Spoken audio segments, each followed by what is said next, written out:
이웃을 구원하고 전도함에 있어서 생판 모르는 사람을 이렇게 전도할 수도 있지만 우선 가장 가까운 가족이라고 하는 것을 통해서 가정에게 전도하도록 이렇게 우리를 구원하신 것입니다.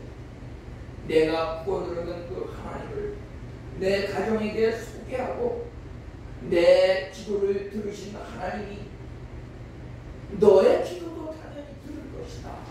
이것을 전파함으로 그도 또한 하나님을 믿고 너와 내 집이 구원을 얻으리라 약속하신 말씀대로 우리 가정이 하나님 앞으로 인도될 수 있는 그것이 정말 궁극적인 구원의 목적이라고 하는 것입니다.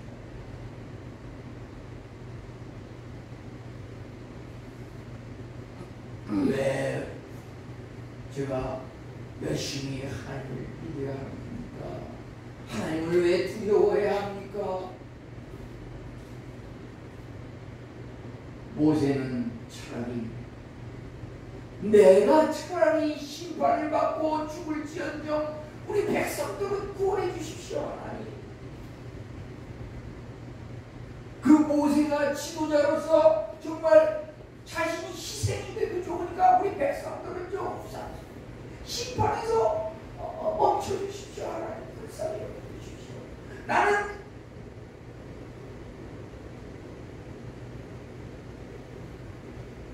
다른 죽어도 관계없습니다. 우리 백성을 살려주십시오. 우리 말이죠. 내가 왜 하나님을 두려워하고 왜 예수님을 믿어야 하는가?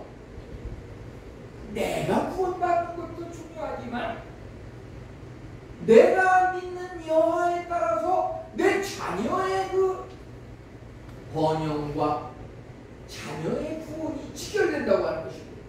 이것이 하나님께서 주님을 믿는 자에게 때까지 복을 누리게 한다고 하는 거예요. 내가 지금 하나님을 믿고 하나님으로부터 많은 은혜와 긍휼과 자비와 인자와 복을 누리는 것은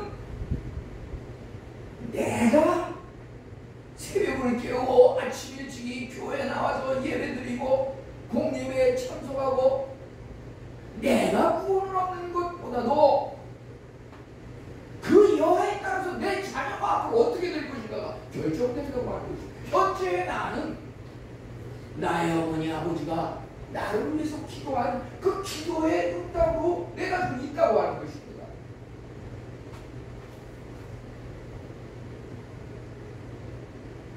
내가 구원을 받고 내가 은혜를 받는 것도 중요하지만 하나님 나는 심판을 받아도 관계없습니다. 차라리 지옥에 떨어질지도 관계없습니다. 내 자녀만은 구원해 주십시오. 이런 심령으로 하나님을 좀 더 열심히 믿어야 한다고 하는 것입니다.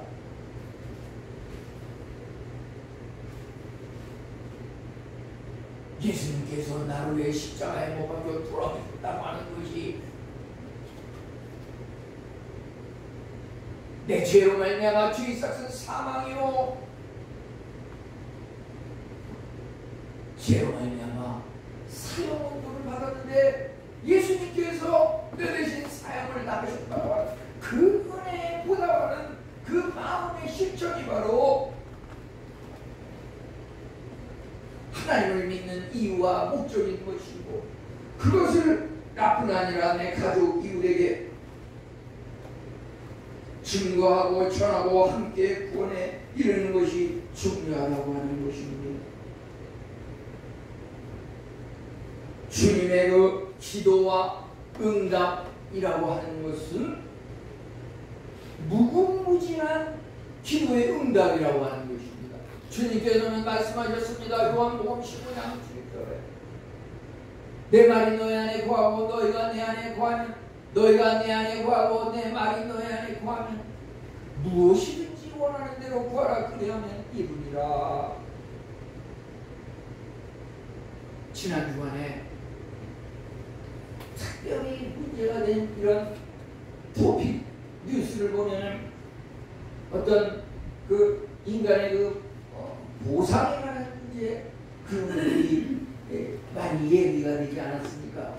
그 손흥민 선수의 그 부친과 형이 운영하는 그 축구 어린이 축구 교실에서 뭔가 문제가 생기니까 이것을 얼마를 보상을 할 것이냐 말 것이냐 타협을 할 것이냐 안 할 것이냐. 최고의 그 스포츠 농구 스타 그 허앙계라고 하는 그 선수도 보면은 어떤 그 연애하는 그 여성과의 사이에 그 일어난 그 문제로 인해서 합의를 함에 있어서 매력이다, 5억이다, 3억이다 매력을 요구해가지고 그것을 통해서 합의를 할 것이냐 말 것이냐.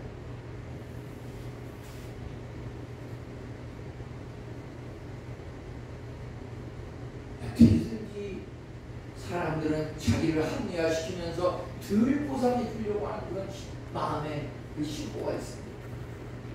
우리가 믿는 하나님은 그런 하나님이야. 세상의 어떤 인간적인 거래랑 전혀 다르다고 하는 것입니다. 하나님 오히려 성경에 뭐라고 말씀하시냐면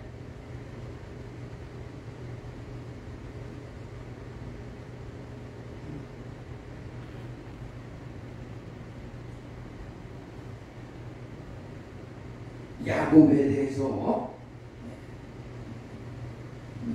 이사야 43장 22절 보면 야곱아 너는 나를 부르지 아니하였도다.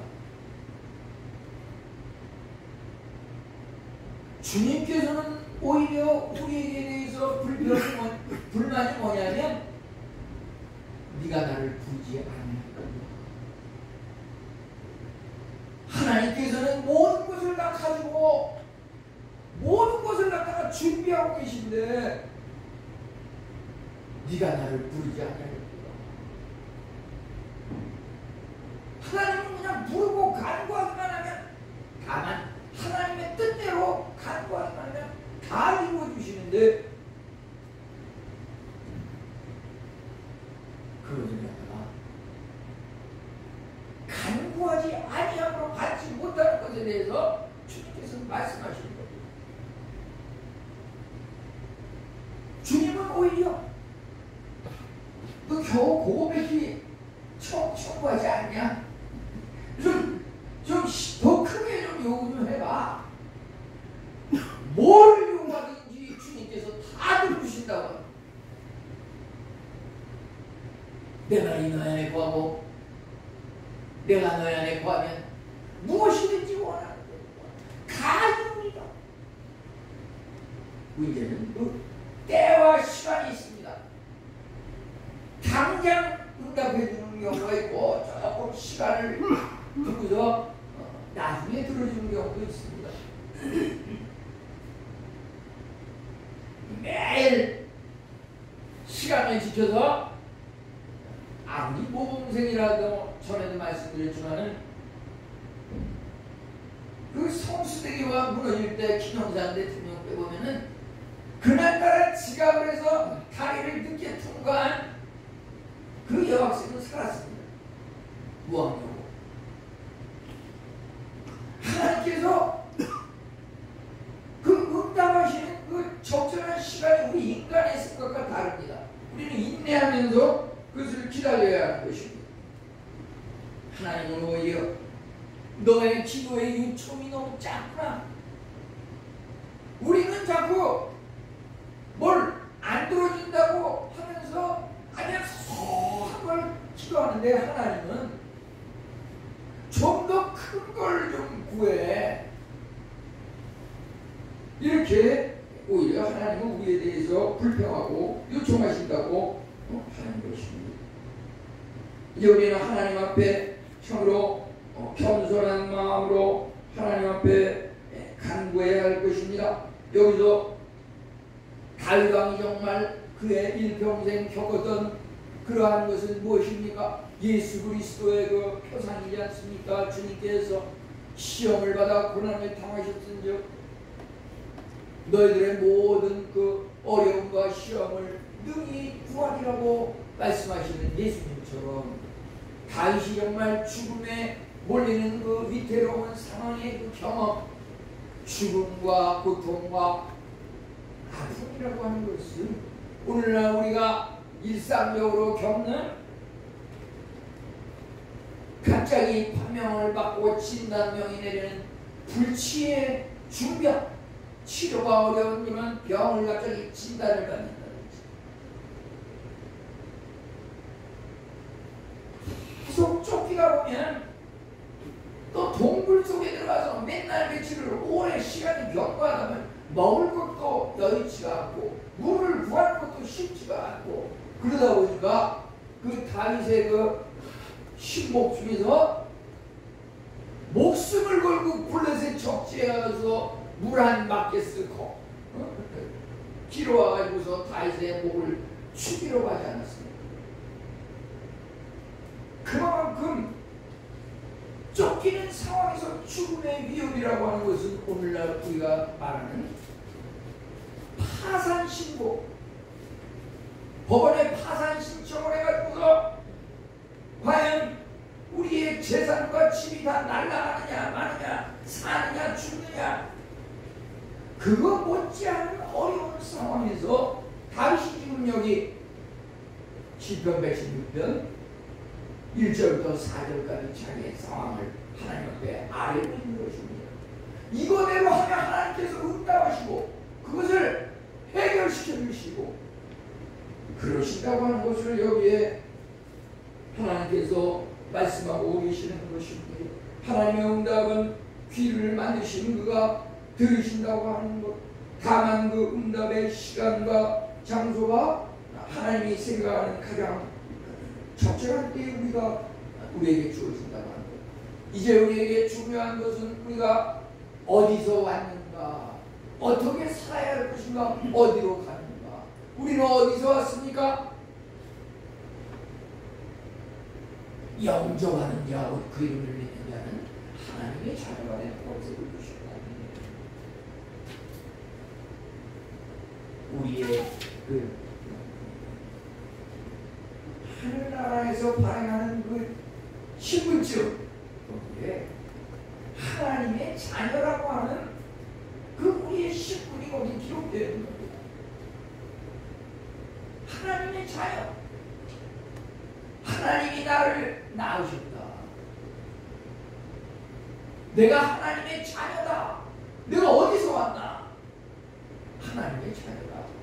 내가 전에 근무했던 그 직장을 나 그래 이래가도 어디서 근무했던 사람이야. 그게 중요한 것이 아니라 만왕의 왕 하나님의 자녀와 우리의 그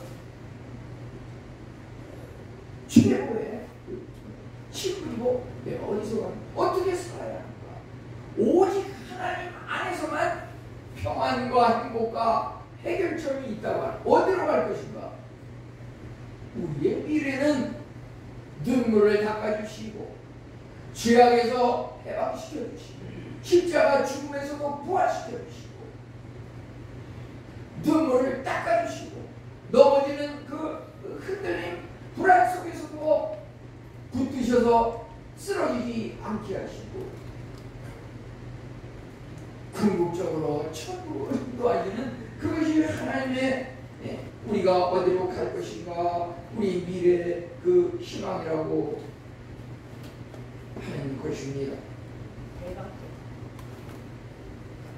우리가 다윗 왕을 그 죽음의 위기에서도 어떻게 하나님께서 끝까지 붙이시고 구원하셨는가 라고 하는 것에 대해서 우리가 생각할 수 있는 것은 다윗 왕은 그 중심의 어떤 그 일국의 왕이 되는 것이 목적이 아니고 그가 하나님을 섬기고 교회를 든든히 세우는 일에 충성하였던 다윗이기 때문에 하나님께서 그의 충성과 하나님을 의지하는 그 믿음을 보고도 그 죽음의 위기 속에서 보호하시고 구원하셨다고 하는 것입니다. 우리가 하나님의 일을 위해서 충성 봉사하는 사람은 하나님을 돕는 사람이고 하나님의 일을 위해서 가치 있는 사람이기 때문에 하나님께서 그 사람을 보호하고 승리케 하지 않으시면 하나님이 손해라고 하는 것입니다. 정말 내가 하나님을 위해서 내 목숨을 내놓습니다. 정말 내가 모든 것이 다 떨어져 나도 하나님만은 끝까지 붙들겠습니다. 이런 사람을 하나님께서는 끝까지 보호하시고 책임져 주시고 그 어떤 죽음의 병에서도 살리시고 그 어떤 재산 파탄에서도 구원하시고 그 하나님이 다윗을 보호하셨던 이유는 그가 정말 하나님을 끝까지 사랑하셨기 때문이라고 하는 것입니다. 우리는 기도하고 응답하는 것도 중요하지만 어떻게 하나님 앞에 응답받은 대로 기도한 대로 살아갈 것인가, 그것이 더 중요하다고 하는 것입니다. 구약의 율법 10계명이라고 하는 것은 248개를 하라, 상대는 지옥에 하지 말라, 총 613개의 계명이 있는데 그것을 요약한 것이 10계명이라고 하는, 그것은 돌판에 새겨졌다고 하는, 돌판에 새겨진 그런 의문에 묵은 것이라고 합니다. 스데오냐가 뭐냐? 예레미야 31장 33절에서 너희 마음에 기록하리니, 우리 마음의 왕자에 예수 그리스도 하나님이 앉아서 예수님 하나님과 함께 살아가는 그 삶이 참다운 복된 삶이고 새 언약의 그런 기쁨의 삶이라고 하는 것입니다.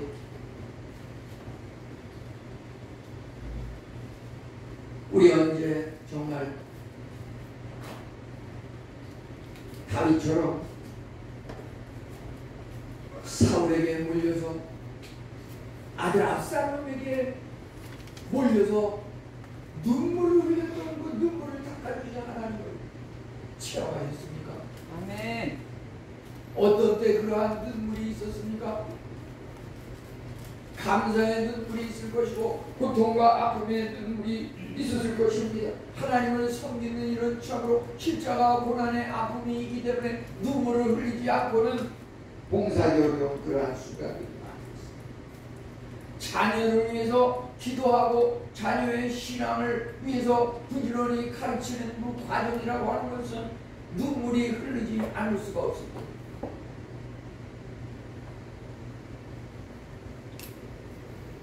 신앙생활은 공동체 생활이기 때문에 성도 한 사람 한 사람의 아픔과 마음의 그 혼란과 방황을 생각하면 빨리 바르게 돌아와야 할 텐데 안타까운 마음에 눈물이 나지 않을 수가 없는 것입니다. 아멘.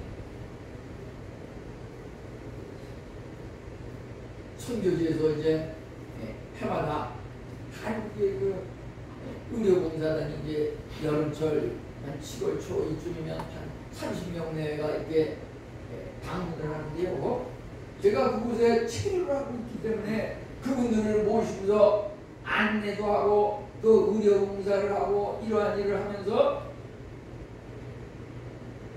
이게 한 일주일 내지 열흘 시간을 마치면 이제 공항을 통해서 다시 한국으로 돌아옵니다. 올 때 마중 올라가고 또 갈 때 배 올라갑니다. 그런 모든 일정을 갖다가 계획을 세워서 함께 돕니다. 올 때 환영을 하는 것은 밝은 웃음으로 환영을 하지만 말이요, 그들이 30명 내가 하나가 이렇게 의료봉사를 마치고 한국에 돌아갈 때 환영을 하고, 문제는 나는 왜 저 친구들과 함께 한국에 가지 않고 다시 열악한 이 선교지 그 스리랑카에 다시 가가지고서 내 숙소로 돌아가야, 그 공항에서 숙소로 돌아가는 그 중간 도중에서 눈물이 흐르지 않는 그런 것을 참을 수가 없어요. 그 눈물이 흐르는 것을 내가 왜 나는 한국으로 돌아가지 않고 다시 선교지로 돌아가서 또 주의 복음을 위해서 이렇게 헌신해야 합니까? 우리 무엇을 위해서 살아갑니까? 정말 하나님의 십자가 사랑에 감격 안에서 눈물을 흘린 경험이 있습니까? 하나님 앞에 기도하고 정말 하나님을 올바로 믿는 삶이라고 하는 것은 천 번을 불러도 그 감사 감격함에 눈물이 멈추지 않는 그런 삶일진데 기도하고 응답하고 우리가 기도하는 대로 하나님 감사합니다. 아멘. 그 믿음이 입으로만 고백하고 주여 주여 하는 그러한 믿음이 아니라 행함이 없는 믿음은 죽은 것이라. 우리가 행하는 주님의 얼굴 앞에 하나님의 그 눈동자 앞에 삶을 살아가야 한다. 시편 139편에 보면 그가 나를 보시고 관찰하시고 아신다니 내가 걸어가는 것 살피시고 내가 누워서 잠자는 것 살피시고 내가 골방에서 하는 일 다 살피시고 그 하나님의 얼굴 앞에서 행함이다. 우리 모두 이렇게 결단함으로 평생 기도 응답을 받는 성도들 다 되시기를 축원합니다. 하나님 감사합니다. 천번을 눌러도